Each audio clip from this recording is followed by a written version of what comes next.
The house was still, suspended in the fragile quiet before sunrise. Only the hum of the refrigerator and the soft ticking of a wall clock broke the silence. Naomi Mensah knelt beside the bed, her fingers laced tightly in prayer. Her whispered words trembled in the air, fragments of hope, apology, and fear. She had always prayed before dawn. It was her sanctuary, the one place Daniel's voice couldn't reach. But lately, even her prayers felt watched. From the corner of her eye, she sensed movement, the faint creak of the hallway floor. When she looked up, he was there. Daniel Mensah stood in the doorway, arms crossed, wearing the crisp white robe he often used for morning devotion. The early light cut across his face, dividing it, half angel, half shadow.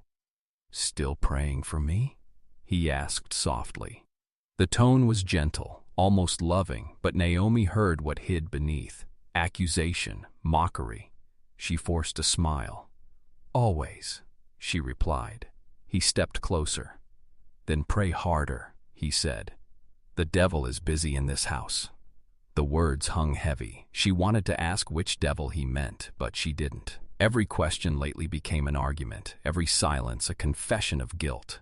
Naomi lowered her eyes, murmuring another line of scripture. Daniel lingered a moment longer before leaving, the door closing with a dull thud that sounded final. When she was alone again, her composure broke. She pressed a trembling hand over her chest, feeling her heartbeat thud beneath her palm. A thin line of light slipped through the curtains, landing across the wedding photo on the nightstand, their smiling faces frozen 9 months before, when love still felt real.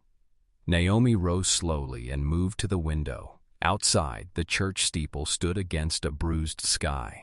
It used to be a place of peace, but now it only reminded her of him, of sermons that turned into sermons about her, of whispered go, sip that followed her every Sunday.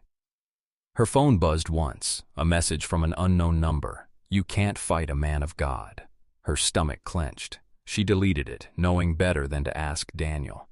She sank onto the edge of the bed, whispering one last plea. "Lord, if you're listening, save me from the man who says he serves you." The first light of day crept across her face as distant church bells rang. Somewhere down the hall, Daniel's voice began to pray aloud, low, rhythmic, almost rehearsed. Naomi closed her eyes and listened, feeling the words crawl beneath her skin. Tomorrow, she would stop praying. Tomorrow, something would break. The next morning arrived shrouded in quiet unease. The sunlight fell pale and thin through the blinds, painting sharp lines across the kitchen floor. Naomi sat at the table, untouched coffee cooling beside her. Daniel had already left for counseling, the word that had lately become his cover for long absences. Her phone vibrated once, then again. Messages from church members, reminders of choir practice and sermon notes. But one notification caught her breath. An open laptop on the counter, screen still glowing. Daniel's email. He'd forgotten to log out. Naomi hesitated. Guilt pricked her conscience, yet curiosity burned hotter. She moved closer, fingers trembling as she brushed the touchpad. At first, she saw routine correspondence, donation lists, pastoral schedules, until one subject line froze her. "My heart still belongs to you," she clicked. The thread was weeks long, filled with midnight confessions and blurred photos, words of longing, promises of escape. The name beneath each message struck her chest like a fist. Celeste Ajay. The choir singer Daniel once called his spiritual daughter. Her pulse thundered. She scrolled, eyes scanning lines that blurred together. "I miss your touch, the way you pray for me, the way you say my name." The words felt obscene, blasphemous. Tears rose hot behind her eyes. A soft sound escaped her, part sob, part disbelief. Her hand covered her mouth as if to keep from screaming. Behind her, the front door opened. Daniel's footsteps approached, unhurried. Naomi's heart leapt into her throat. She slammed the laptop shut and turned, forcing a calm she didn't feel. "You're home early," she said, voice cracking slightly. Daniel studied her. His eyes flicked to the laptop, then back to her face. "Checking my sermon notes?" he asked, tone mild, almost playful. "I was looking for the choir schedule," she lied. He smiled. Slow, knowing. "You shouldn't worry about things that aren't your concern." Something in his voice chilled her.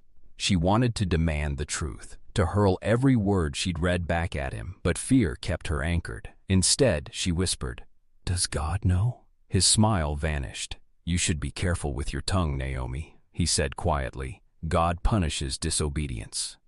The air between them tightened. He stepped closer until she could smell the faint trace of cologne and something darker: anger, control.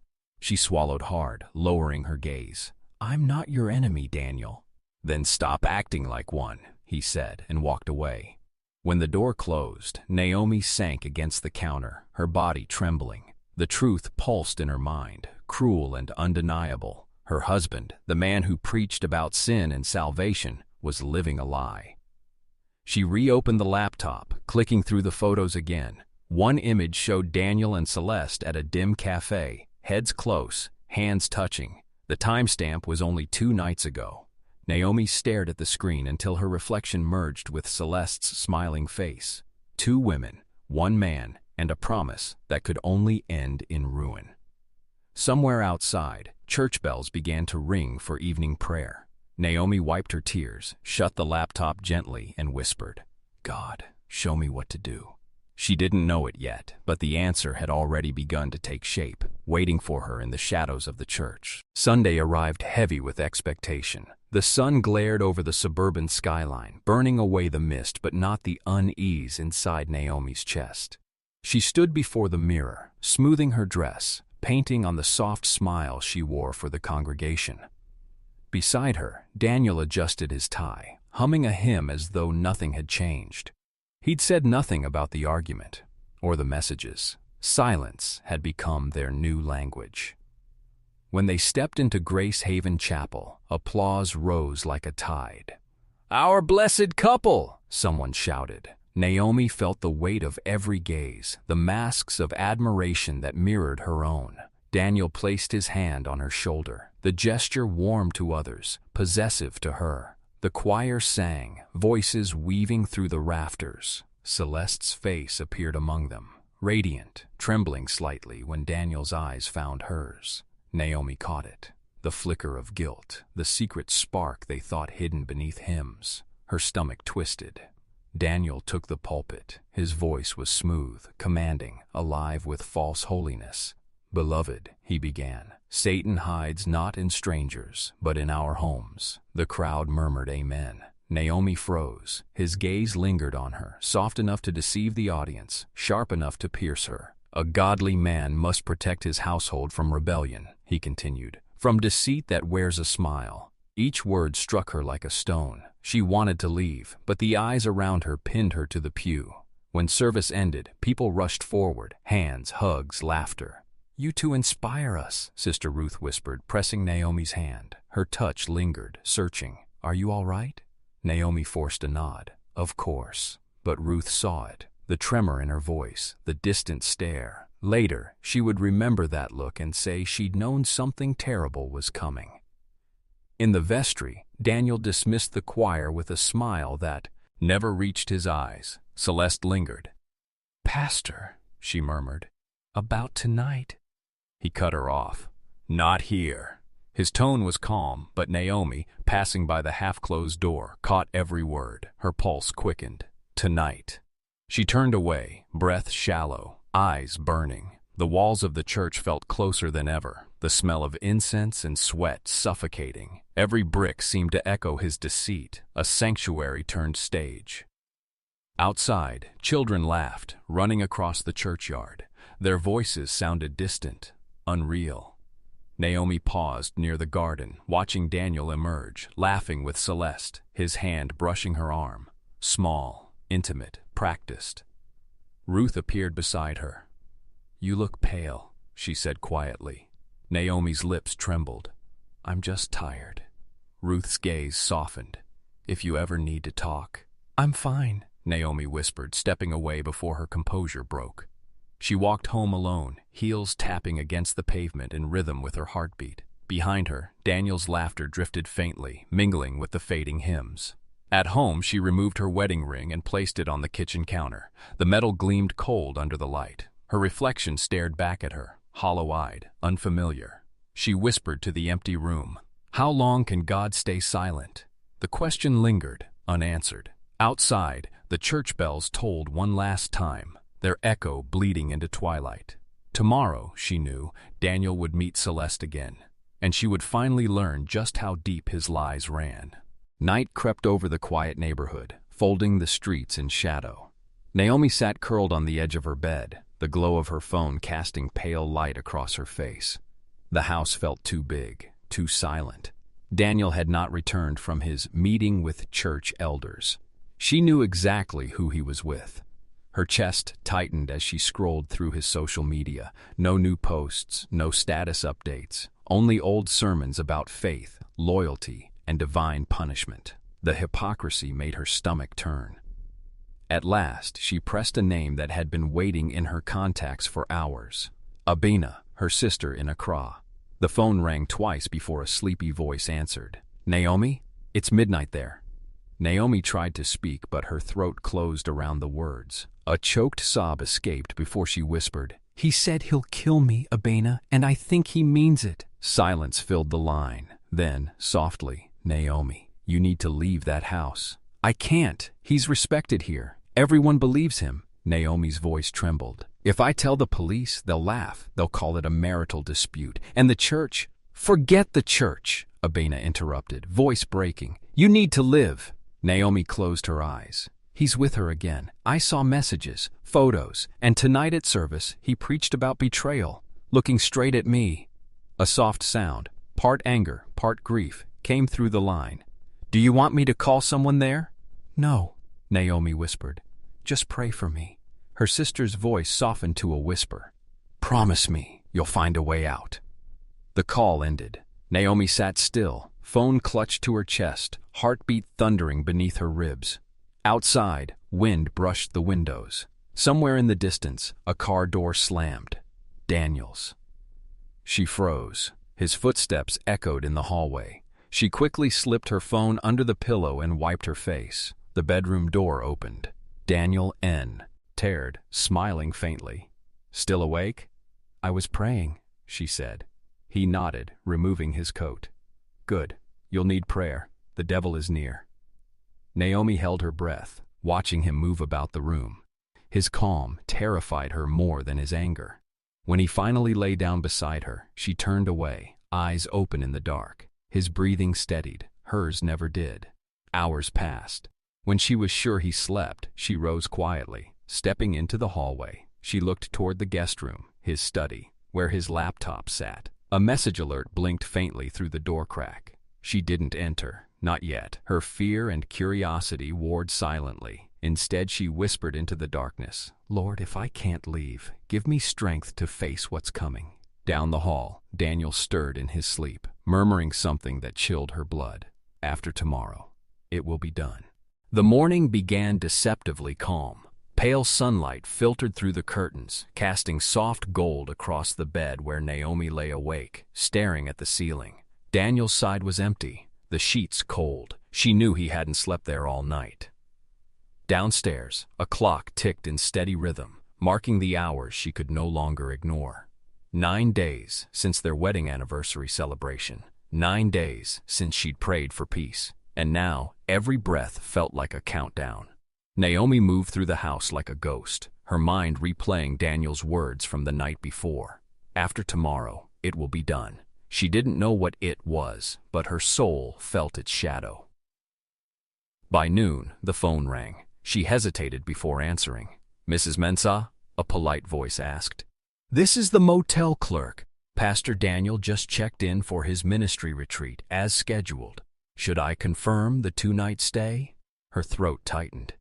"Yes," she whispered automatically, though the lie wasn't hers. When she hung up, her fingers trembled. 2 nights. He's not alone. Across town, in the dim motel room, Daniel stood before a mirror. Celeste sat on the edge of the bed, wearing a crimson dress that clung like sin. She smiled nervously. "Are you sure this is right?" Daniel turned to her, eyes bright with feverish conviction. "The Lord gives me visions. After tonight, the path will be clear. We'll be free to serve." Celeste wanted to believe him. His words always felt holy, even when they sounded wrong. But as he poured 2 glasses of champagne, the room's air thickened with something unholy. Their laughter mingled with clinking glass, a fragile music over buried guilt. Back home, Naomi cooked dinner for 2, though she knew he wouldn't come. The aroma of garlic and rice filled the kitchen, blending with her tears. She laid the table anyway, plates aligned, candles lit, the illusion of Marius. Age preserved one last time. She wrote a note and folded it carefully. If anything happens to me, look at Daniel. She placed it under her Bible, then paused. A single drop of candle wax fell onto the paper, sealing the words like a silent oath. The house darkened as the sun fell. Naomi stood by the window, watching rain begin to fall. Soft, relentless, cleansing. Across the street, the church loomed, its steeple piercing the gray sky. Somewhere in its shadow, she felt watched, judged, perhaps even mourned. Her phone buzzed. A message. Unknown number again. Tonight ends everything. Her breath caught. She typed a reply. Who is this? But the screen stayed blank. No response. Just the sound of thunder rolling across the horizon. Meanwhile, at the motel, Daniel pressed his hand against the window pane, staring into the storm. God cleanses through fire, he murmured. Celeste turned away, uneasy. You're scaring me, Daniel. He smiled faintly. Don't be afraid. By morning, all will be new. Lightning flashed. For a second, his reflection split, the holy man and the monster staring back. At home, Naomi turned off the lights. She sat on the couch, Bible in her lap, phone beside her. The clock struck 11. Outside, a car engine roared to life somewhere distant, the kind of sound that could mean anything or everything. She whispered her final prayer aloud, voice steady but hollow. If this is my last night, let truth outlive fear. Rain battered the windows harder, as though the heavens were listening. Somewhere between midnight and dawn, Naomi's lights went out, and by the next sunrise, the quiet house on Willow Creek Lane would no longer belong to the living.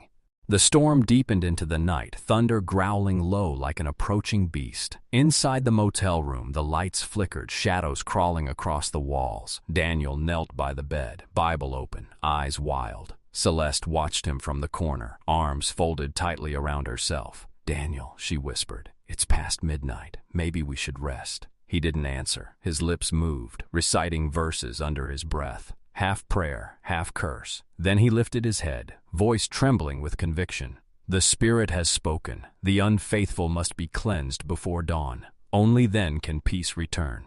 Celeste's throat went dry. You mean, Naomi? He looked at her, expression unreadable. She's possessed by rebellion. The Lord said, cut the root or the tree dies.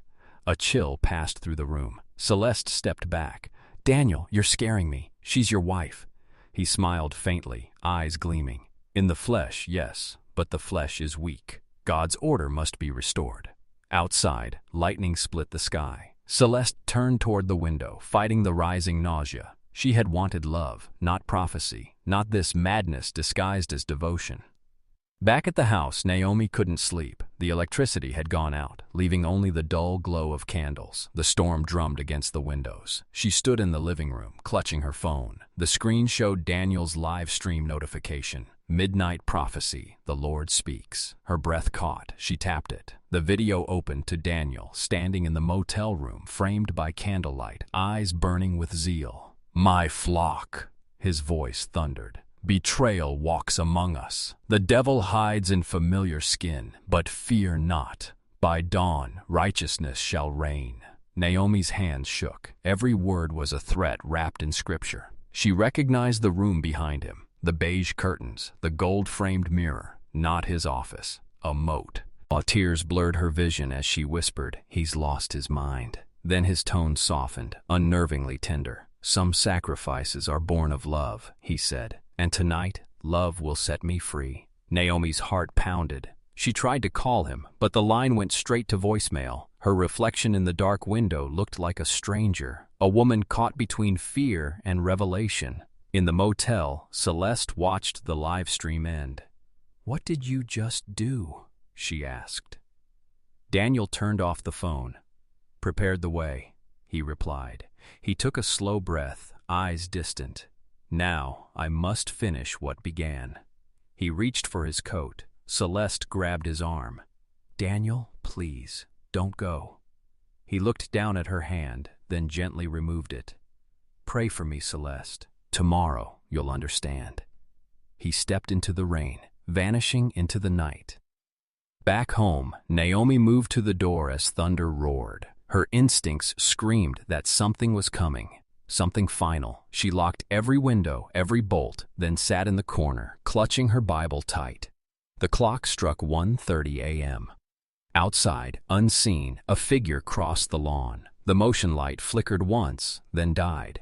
The rain had stopped just before dawn, leaving the world drenched and eerily still. A thin veil of mist clung to the ground, softening the edges of the garden behind Naomi's house. Birds had yet to stir. Only silence reigned, the kind that arrives when something sacred has been broken.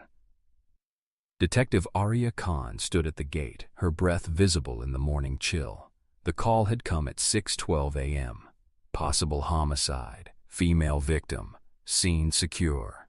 She'd heard the same words too many times before, but this one felt different. Maybe it was the address, Willow Creek Lane, the pastor's house.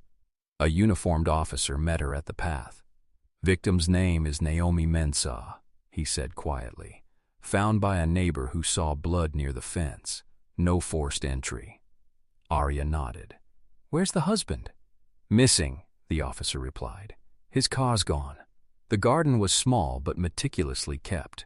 Roses lined in neat rows, a fountain in the center now dark with mud. Naomi lay beneath the elm tree, half covered by a rain-soaked blanket. Her skin was pale, her hair tangled with leaves. One hand clutched a torn piece of paper, the ink bled by rain. Arya crouched beside her, gently prying it free. Only a few words were legible. He said, "Love would save us." The detective's jaw tightened. "Bag this." She looked around. No sign of struggle inside the house, no broken glass, no footprints beyond the mud. Whoever did this had known where to step, or had been here many times before.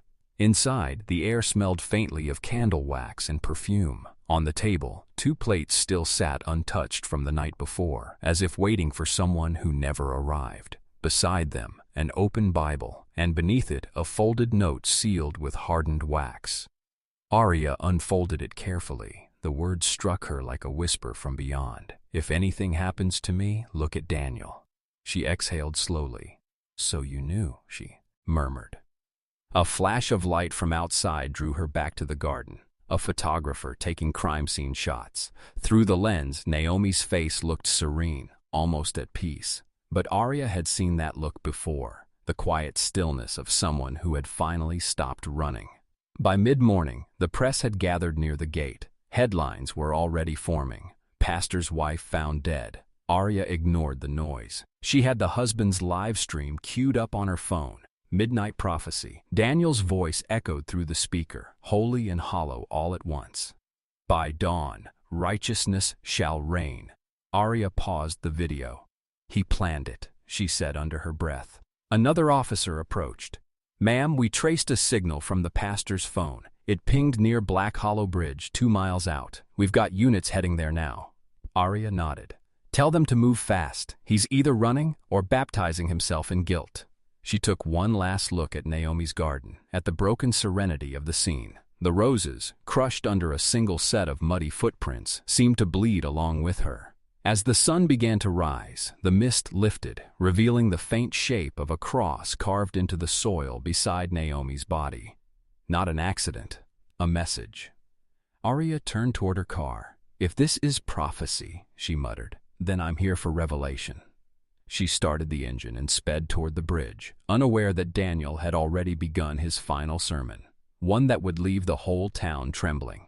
The church basement smelled faintly of incense and disinfectant, the strange mixture of faith and fear. Celeste sat alone at the end of a long wooden table, her manicured fingers trembling around a cup of untouched tea. Her reflection in the silver kettle across from her was almost unrecognizable. Hollow eyes, smeared mascara, a face caught between grief and guilt. Detective Arya Khan stood quietly near the doorway, studying her. The press had descended like vultures since the morning discovery. Pastor's wife found dead in garden. Cameras outside the church doors, microphones waiting for a statement. But Celeste, Daniel's devoted assistant and rumored mistress, had chosen silence. Until now. Arya placed a folder on the table. Photos slid out. Naomi's body, the note beneath the Bible, Daniel's sermon transcript. Celeste flinched but didn't look away. "Tell me about last night," Arya said, her tone even. Celeste swallowed. "We were at the church prayer meeting. Daniel was upset. He said Naomi had turned people against him, that she mocked his calling." "And then?" Celeste's gaze darted toward the door. "He left around 11. Said he needed to speak to God. I went home." Arya opened the folder again, revealing a printed timestamp from a security camera. "Except you didn't go home. You drove to Naomi's street. You parked half a block away. Why?" Celeste's lips parted. No sound came. The silence stretched, thick and heavy. Somewhere above them, a church bell tolled the hour.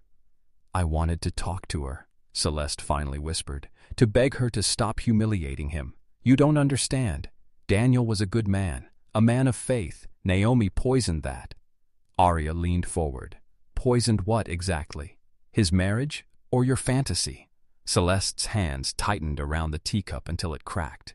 "He loved me," she said, voice breaking. "He said God had shown him a vision, that Naomi's death would be the beginning of his new ministry. I thought he meant spiritually." Arya's expression didn't change, but her pulse quickened. "So you did know about his prophecy?" Celeste shook her head violently. "He was bluffing. He always said dramatic things during sermons. I didn't think he meant—" She stopped, the words choking in her throat. Arya slid a new photo across the table, the cross carved into the soil near Naomi's body. "He signed his prophecy with this. You were the only other person who knew his symbols." Celeste stared at it, her breath shallow. "No, he wouldn't. Not Daniel." Arya closed the folder slowly. "Then help me prove it. Because right now, every piece of evidence points to him, and to you." Celeste stood abruptly, knocking the chair over. "I had nothing to do with her death," she cried. "You think you know faith, detective? You don't. He saved me. He gave me purpose." Arya stepped closer, her voice lowering. "And what did he take from you in return?" Tears welled in Celeste's eyes, but she didn't answer. The silence between them was electric, a crackling tension of truth pressing against denial. Outside, thunder rolled again, echoing over the stained glass windows. The world seemed to lean closer, waiting for her to finally break. Celeste turned away, staring at the flickering candles along the wall. "He'll come back," she said softly. "You'll see. God isn't done with him yet." Arya exhaled slowly. "Neither am I." As the detective left the basement, Celeste collapsed into prayer, words trembling, half to God, half to the man she could no longer protect. Upstairs, the church doors creaked open. A shadow slipped inside. The scent of wet earth followed. Rain battered the windshield as Detective Arya Khan's car tore down the winding road toward Black Hollow Bridge. The wipers moved in frantic rhythm, smearing streaks of gray across the glass. Daniel Mensa's signal had gone cold 15 minutes earlier, the last ping hovering near the riverbank where the old wooden cross stood. She killed the engine near the bridge, stepping out into the storm. The river roared below, swollen and violent, swallowing everything that fell into it. Officers were already there, flashlights cutting through the fog. "Found his jacket," one of them shouted, holding up a dark, soaked garment tangled in reeds. Arya's stomach tightened. It was the same jacket Daniel had worn in his last live stream, Midnight Prophecy. She pulled up the video again on her phone. His voice filled the air, eerie and distorted by the rain. "By dawn, I shall face the waters and cleanse the world of deceit." Arya looked toward the river. He's trying to make this his resurrection. A faint light flickered under the bridge. She drew her weapon and followed the slope down, boots sinking into mud. The light grew brighter. A lantern, half submerged. Then she saw him. Daniel stood waist-deep in the water, white shirt plastered to his chest, Bible raised above his head. His eyes were wild, face streaked with rain and tears. "Do you come to witness, detective?" he called out. To see what faith can survive in blood? Step out of the water, Daniel, Arya ordered, her voice cutting through the wind. It's over. He laughed, a sharp, broken sound. Over? No. This is revelation. Naomi's death was a sacrifice, a calling. God showed me. God didn't kill your wife, she snapped. You did. He hesitated. The Bible trembled in his hand. She betrayed me. She mocked his word. The serpent spoke through her. And what about Celeste? Arya pressed. Was she God's plan to... Ooh? Or just your distraction while your marriage collapsed? For the first time, Daniel faltered. His lips quivered. Celeste, she believed. She wanted purity. You manipulated her, Arya interrupted. You promised her salvation and gave her sin.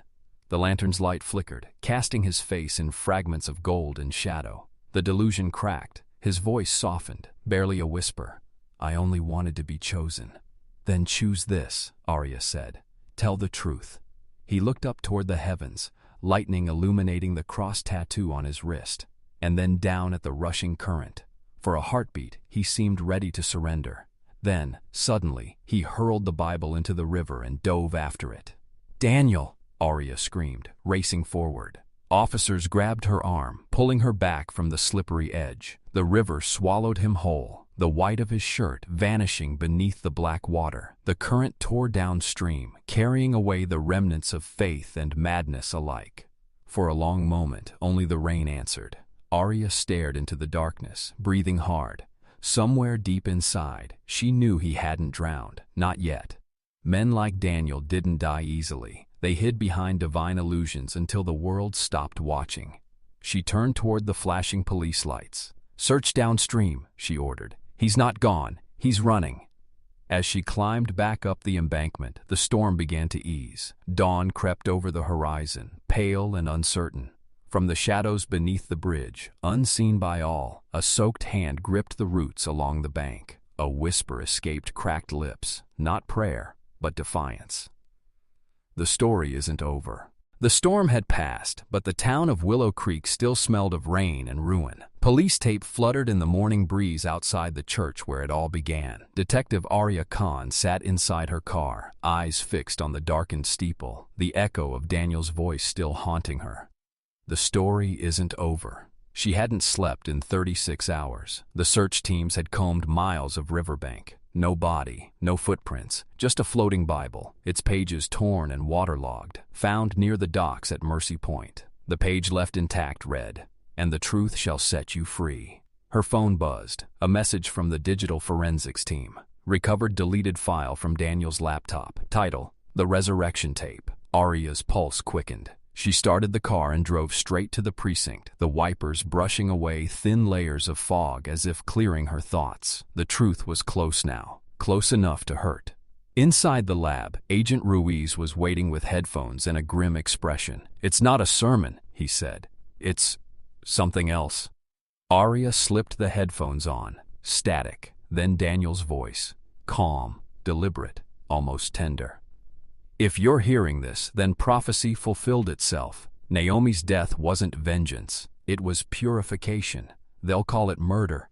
They'll never understand. God doesn't need witnesses, only believers." The voice paused, replaced by faint sobbing. A woman's voice. Celeste. "Daniel, please, this isn't what he wanted." "Then why did he choose me?" Daniel shouted. "Why send the storm? Why write her name in blood?" A crash followed, the sound of glass breaking, then silence. The recording ended abruptly. Arya exhaled slowly, pulling the headphones off. "He recorded his confession," she said, voice flat. "But where's the rest?" Ruiz turned his monitor. The video file had GPS metadata. He uploaded it from the catacombs beneath the Chew Ridge, before the bridge incident. Arya's eyes narrowed. He went underground. Moments later, she was back at the church, flashlight in hand. The basement smelled of mildew and dust. Candle stubs lined the walls like a shrine. She pushed open an old wooden door. Behind it, a narrow staircase spiraled down into darkness. Each step echoed, the air growing colder. Her beam caught fragments of Daniel's madness, verses painted in red, symbols carved into stone. At the end of the tunnel, an altar stood. and beside it, a camera still recording, light blinking faintly. Arya approached slowly, heart pounding. On the altar lay a blood-stained clerical collar and a torn photograph of Daniel and Naomi on their wedding day. Her voice trembled. "You came back here, didn't you?" A whisper came from the darkness behind her. "I never left." She turned sharply, flashlight trembling, but the tunnel was empty. Only echoes answered. Then, the camera screen flickered to life. A pre-recorded image of Daniel appeared, gaunt and hollow-eyed. "Truth lives in the shadows," he murmured, "and shadows never die." The feed glitched, then cut to black. Arya stood frozen, breath shallow. For the first time, she felt it. Not fear, but the terrible certainty that Daniel was still out there, watching, waiting for his next revelation. She looked up toward the faint light seeping through the cracks above. The world thought the story had ended with the river, but the truth, his truth, had just begun to rise. 3 months later, the storm had given way to silence, the kind that hangs over a town after too much has been said and too many prayers have failed. The church was shuttered, its once bright windows boarded up, and in the county courthouse of Willow Creek, the air buzzed with the weight of reckoning. Detective Arya Khan sat at the prosecution table, her case files neatly stacked but her pulse unsteady. Across the room sat Celeste, pale, thinner, her once perfect composure frayed by sleepless nights and whispered threats. She was not the accused, but she was the closest witness to Daniel's descent, and perhaps the only person left who still believed he was alive. Reporters filled the back rows, their pens ready, cameras primed. This was no longer just a trial. It was theater. The people versus faith, some called it. The doors creaked open, and the courtroom hushed. Daniel Mensah walked in. He was thinner, older, eyes sunken but still burning with the same terrifying conviction. His wrists were chained, yet he moved like a man walking to his pulpit. He glanced toward Celeste, offering a faint smile, the kind that once charmed crowds and now curdled stomachs. Judge Howard's gavel struck. Court is now in session. As the prosecutor began her opening statement, Arya's gaze stayed fixed on Daniel. His face remained unreadable until the first piece of evidence appeared on the screen, the recovered resurrection tape. The room dimmed. Daniel's voice echoed through the speakers. Naomi's death was obedience, not sin. The blood was covenant. The world will kneel before the truth. Gasps rippled across the courtroom. Celeste covered her mouth, trembling. Daniel, however, began to smile. When the lights returned, the judge's face was grave. "Mr. Mensah, you stand accused of the murder of Naomi Mensah. Do you wish to make a statement?" Daniel rose slowly. "Only the is," he said. "Truth cannot be confined by walls or judged by unbelievers. You see a man in chains. I see a servant fulfilling prophecy." Arya stood, breaking procedure. "You're no prophet, Daniel. You're a coward who hid behind scripture to justify murder." He turned toward her, eyes glinting. "And yet here you are, detective, still searching for meaning in the shadows I left behind." The tension was suffocating. The judge ordered silence, but Daniel kept speaking, his voice rising like a sermon. "They call this justice, but the cross they built for me will stand long after this court falls." He extended his cuffed hands toward the jury, forming a trembling cross with his fingers. "Faith doesn't die. It resurrects." The courtroom erupted. Officers rushed forward as Daniel shouted scripture through the chaos. Arya remained still, watching the performance for what it was, the final act of a man who couldn't bear irrelevance. When he was dragged away, Celeste broke down completely, crying into her hands. "He warned me," she whispered. "He said even judgment would serve his plan." Arya knelt beside her. "Then it's time we end his plan." Outside, thunder rolled faintly in the distance, though the sky was clear. Reporters swarmed the courthouse steps, headlines already forming. "The pastor's fallen faith." But Arya didn't stop for interviews. She looked up at the old church tower in the distance, where a faint light flickered once again. A candle, or perhaps a signal. She tightened her grip on the case file. "He's not done," she murmured. And as the wind carried the echo of a hymn through the streets, the cross-shaped shadow of the courthouse stretched long across the ground, reaching, like Daniel's faith, into the darkness that refused to die. The night after the verdict, the town of Willow Creek finally slept. The courtroom cross had been dismantled. Daniel Mensah sentenced to life without parole. Reporters had gone home, headlines already fading. Yet somewhere in the stillness between midnight and dawn, a new sound began to echo. Faint, rhythmic, almost holy. Detective Arya Khan sat alone in her apartment, surrounded by stacks of files she no longer needed to read. The case was over, justice served, but closure refused to come. She pressed play on her phone, replaying Daniel's words from court. Faith doesn't die, it resurrects. Outside, rain began to fall again, soft and persistent. Arya leaned back, exhaustion pulling at her, when her phone buzzed with an alert. Live stream. The Resurrection Church. Pastor Daniel Mensah. Her heart stopped. That was impossible. Daniel was in solitary confinement, miles away, no access to technology, yet the stream was broadcasting now. She clicked the link. The screen filled with static before resolving into the dim interior of the abandoned church. Candles flickered where pews had been cleared. A shadow moved toward the pulpit. Not Daniel, but someone wearing his clerical robe. The voice that spoke was soft, feminine, trembling. Brothers and sisters, our shepherd may have fallen, but his word remains. He lives through faith and through me. Arya froze. It was Celeste. Her face was gaunt, her eyes hollow yet burning with devotion. Behind her, a wooden cross gleamed under the candlelight, freshly carved, the same symbol found near Naomi's body. He told me the truth, Celeste continued, that death is not the end but the offering. The storm was his cleansing, and the river carried his spirit. Tonight, we finish what he began. Arya's fingers trembled over her phone. She grabbed her jacket, rushing out into the rain. By the time she reached the church, his stream was still live, her phone lighting the road ahead.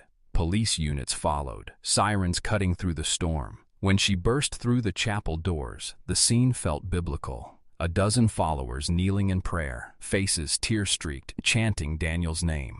At the front stood Celeste, holding a vial of crimson liquid. "This is the blood of belief," she cried. "He returns through us." Arya raised her voice over the chaos. "Celeste, stop! He used you! Don't let him take you again!" Celeste turned, tears mixing with rainwater dripping from the ceiling. "You don't understand, detective. He is here!" A deep crack split the silence. Thunder or something else. The candles flickered violently. From the rear speakers, Daniel's voice boomed once more. "And those who doubt shall witness my resurrection." Celeste gasped, dropping the vial. Red liquid splattered across the floor like a new covenant. Some followers screamed, others fell to their knees. Arya lunged forward, grabbing Celeste before she could reach the pulpit. "Look at me," Arya said fiercely. "You can end this right now. He's gone. You're free." Celeste's body trembled, her breath uneven. "He promised he'd return in spirit." Arya's grip softened. "Then let him stay a ghost."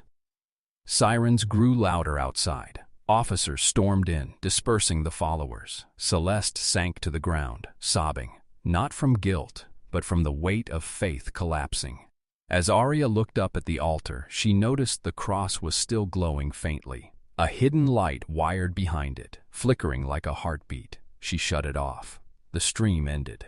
Outside, dawn broke once again over Willow Creek. The rain eased, and for the first time, the air felt clean. But as Arya walked away from the church, her phone buzzed once more. A new upload, anonymous.